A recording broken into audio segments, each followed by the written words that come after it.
গুনাহগার হিন্দু হোক, বৌদ্ধ হোক, খ্রিস্টান হোক, মুসলমান গুনাহগার হোক, পৃথিবীর মানুষ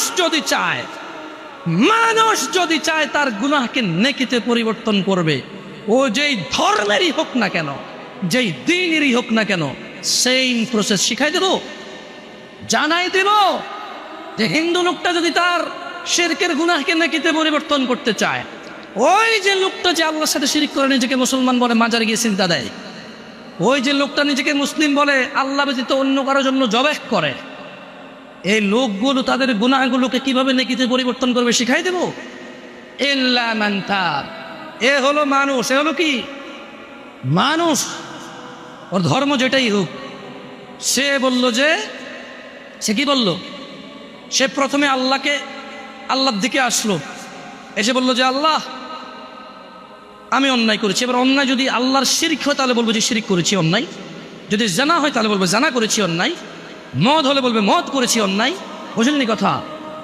আল্লাহর কাছে এসে বলবে আল্লাহ শিরক করতাম আর করবো না, মদ খেতাম আর খাবো না, জানা করতাম আর করবো না, এই ধরনের যে কোনো অন্যায় বলবে যে আল্লাহ এটা আর করবো না। তো আল্লাহ বলছে ইল্লা মান তাব, যেটা অন্যায় অপরাধ যেটাই হোক, সেম অপরাধ থেকে সে কি করলো, ফিরে আসলো। ও আমানা, এবং আল্লাহর প্রতি দৃঢ় ঈমান আনলো। কি আনলো? আচ্ছা, কোনো হিন্দু যদি ঈমান আনে সে কি আর হিন্দু থাকে? খ্রিস্টান ঈমান আনলে খ্রিস্টান থাকে?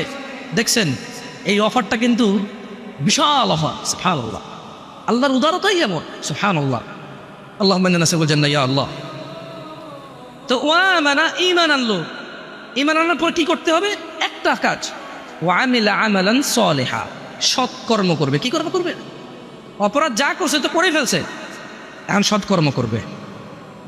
আল্লাহ বলছে যে তাইলে যদি তওবা করে, ঈমান আনে, ভালো কাজ করে, পিছের সব খারাপ কাজ নেকি হয়ে যাবে।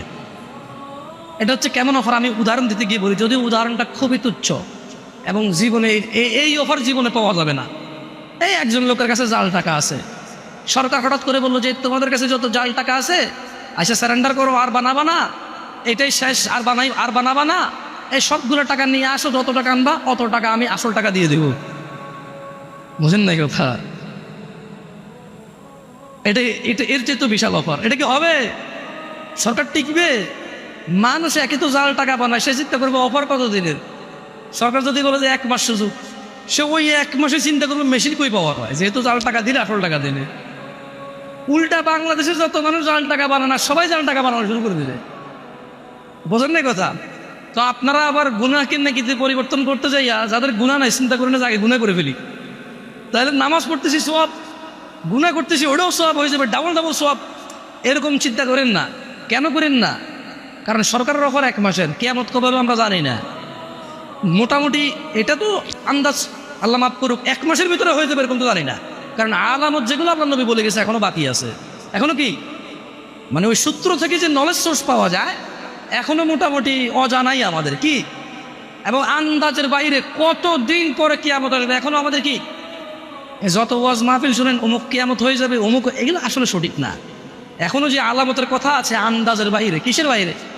অ্যাটলিস্ট আমাদের 60-70 বয়সের জীবনের আন্দাজের বাইরে। ওয়াল্লাহ বাকি আল্লাহ ভালো জানে, কে ভালো জানে। সো ওই গুনাহ করতে যাই যে গুনার যে নেকিতে পরিবর্তন করার চিন্তা করলে গুনাহ অবস্থা যদি মরে যান তাহলে কিন্তু অবস্থা খারাপ হয়ে যাবে। অবস্থা কি? মুনাফিক, কাফের, মুশরিক বেঈমান হয়ে মরে যেতে হবে। আল্লাহ আমাদেরকে বুঝার তৌফিক দান করুন।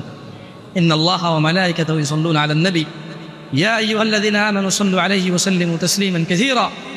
আল্লাহুম্মা সাল্লি আলা মুহাম্মাদ ওয়া আলা আলি মুহাম্মাদ কামা সাল্লাইতা আলা ইব্রাহিম ওয়া আলা আলি ইব্রাহিম ইন্নাকা হামিদুম মাজিদ। আল্লাহুম্মা বারিক আলা মুহাম্মাদ ওয়া আলা আলি মুহাম্মাদ কামা বারাকতা আলা ইব্রাহিম ওয়া আলা আলি ইব্রাহিম ইন্নাকা হামিদুম মাজিদ। আকিমিস সালাহ।